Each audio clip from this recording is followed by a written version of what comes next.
Bonjour à tous, aujourd'hui on parle astrophotographie, on va faire un petit comparatif rapide, mais je vais surtout vous donner moi qu'est-ce que j'en pense. Quand vous voulez faire de l'astrophotographie, on va se retrouver finalement avec à peu près la même liste des objectifs grand angle et ultra grand angle, puisqu'il faut à peu près les mêmes caractéristiques. On va donc se retrouver avec le 8-16 2.8, le Samyang 12 mm f2, on va pouvoir utiliser le 16 mm 1.4, le 10-24 f4, évidemment le 2.8 12 mm 2.8 de chez Zeiss et le Laowa 9 mm 2.8. Pour moi, c'est à peu près les choix qui s'offrent à vous quand vous êtes chez Fuji et que vous voulez faire de l'astrophotographie. Alors, pour la plupart des gens, il n'y a pas un objectif plus optimisé qu'un autre pour l'astrophotographie. Il faut savoir que c'est faux, dans le sens où il va falloir des caractéristiques bien précises au niveau de l'objectif en termes de résistance aux aberrations chromatiques, en termes de coma, en termes d'astigmatisme. Donc, j'ai fait quelques photos pour vous montrer concrètement les choses, mais encore une fois, il va y avoir une hiérarchie respectée par rapport au prix. Le meilleur dans la catégorie, pour moi, c'est le 8-16 2.8. Le second, c'est le 10-24 f4. Et ensuite, pour moi, il y a un lot de... où c'est kiff-kiff entre le Samyang 12 mm f2, le Laowa 9 mm 2.8 et par contre le moins bon, enfin le Zeiss 12 mm 2.8 ensuite. Pour moi, le Laowa, le Zeiss et le Samyang 12 mm, je les mets un peu dans le même panier. Et celui que je vous déconseille, j'ai fait une vidéo sur ça, c'est le 16 mm 1.4 qui n'est pas fait pour l'astrophotographie. Alors, si on regarde concrètement les choses pour que vous compreniez qu'est-ce que ça change en fait sur l'image, ben, ça change que par exemple ici, si je vous prends le 8-16 à f4 à 10 mm et que je le compare par exemple à la même focale sur le 10-24, ben en fait, on va se rendre compte que sur le 8-16, les aberrations chromatiques, les petites traînées qui sont laissées par les étoiles, les petites couleurs, en fait, sont beaucoup plus petites, enfin beaucoup, sont un peu plus petites que sur le 10-24. Et c'est ça qu'on va chercher sur de l'astrophotographie, c'est-à-dire qu'on va chercher à ce que les étoiles soient le plus précises possible et laissent le moins de traces possible.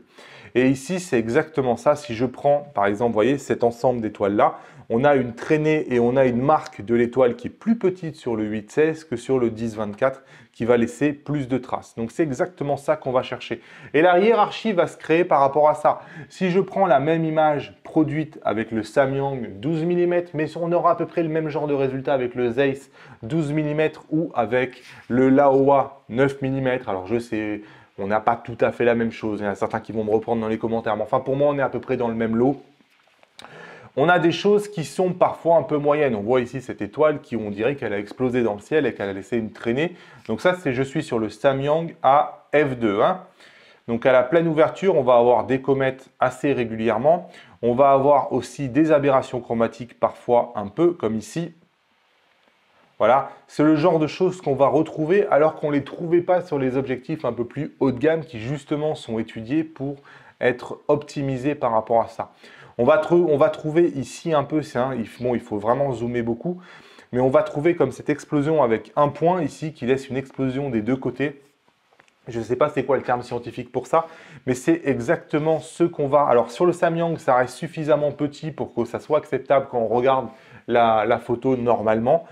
Sur le 16 mm 1.4, c'est absolument inacceptable. Je vous le montre si vous ne l'avez pas déjà vu. Voilà, ça c'est typiquement la signature d'un objectif qui n'est pas fait pour l'astrophotographie. Ce n'est pas un problème, hein, c'est un objectif qui est fait pour totalement autre chose. Il est génial cet objectif-là, juste pour l'astrophotographie. Il n'a pas étudié pour ça. Et c'est pour ça qu'il y a des objectifs qui sont étudiés pour l'astrophotographie et il y a des objectifs qui ne sont pas faits pour l'astrophotographie.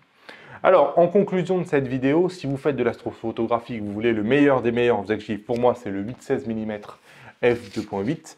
Le choix le plus polyvalent, c'est le XF 10-24 f4, qui va vous donner vraiment un bon compromis, en plus d'être une excellente optique pour le paysage. Encore une fois, c'est mon conseil.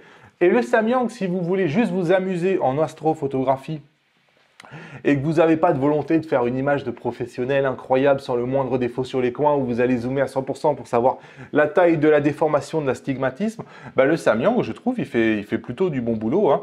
Même à pleine ouverture à f2, si vous n'allez pas trop pinailler sur les bords et compagnie, franchement, c'est vraiment du bon boulot et C'est un résultat qui, je trouve, est vraiment acceptable. Le Laowa 9 mm est aussi plutôt pas mal, mais faites attention, il a la particularité d'être très sensible au flair.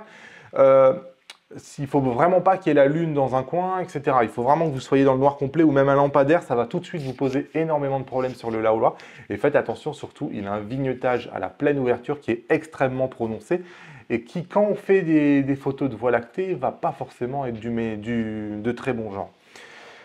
Le Tweet, le Zeiss de 12 mm f2.8, il est très bon aussi. Moi, je trouve un peu cher en termes de rapport qualité-prix. Je vais préférer un Samyang qui, pour 300 €, va faire à peu près le même boulot. Et le 16 mm 1.4, vous l'avez compris, je vous le déconseille. Voilà pour ce petit comparatif, comprendre pourquoi certains objectifs sont meilleurs que d'autres en astrophotographie et créer une petite hiérarchie. Mon conseil, 10-24 f4, Samyang 12 mm f2. Vous aurez remarqué que c'est le même conseil que je vous donne pour les paysages et l'ultra grand angle. Le choix de l'extrême, c'est évidemment le 8-16, le choix du professionnel qui veut vraiment le meilleur du meilleur, quel qu'en soit le coût et quel qu'en soit l'encombrement, ben c'est le 8-16. Allez, comme d'habitude, vous pouvez me lâcher les pouces levés vers le haut. Si vous êtes chez Fuji, vous avez le guide de démarrage du fugiste débutant. Vous cliquez sur les 12 conseils juste là. Dites-moi en commentaire, est-ce que vous avez fait déjà des tests d'astrophotographie? Si vous n'avez jamais fait d'astrophotographie, c'est vraiment quelque chose qui est vraiment sympa. Je vous invite à essayer, c'est beaucoup moins difficile que ça n'y paraît, hein. C'est vraiment très simple. Essayez, vous-même avec si vous avez un 18-55, vous pouvez essayer avec le 18-55. C'est possible et vous allez voir qu'on fait des photos qui sont vraiment étonnantes. Allez, à bientôt sur la chaîne. Salut!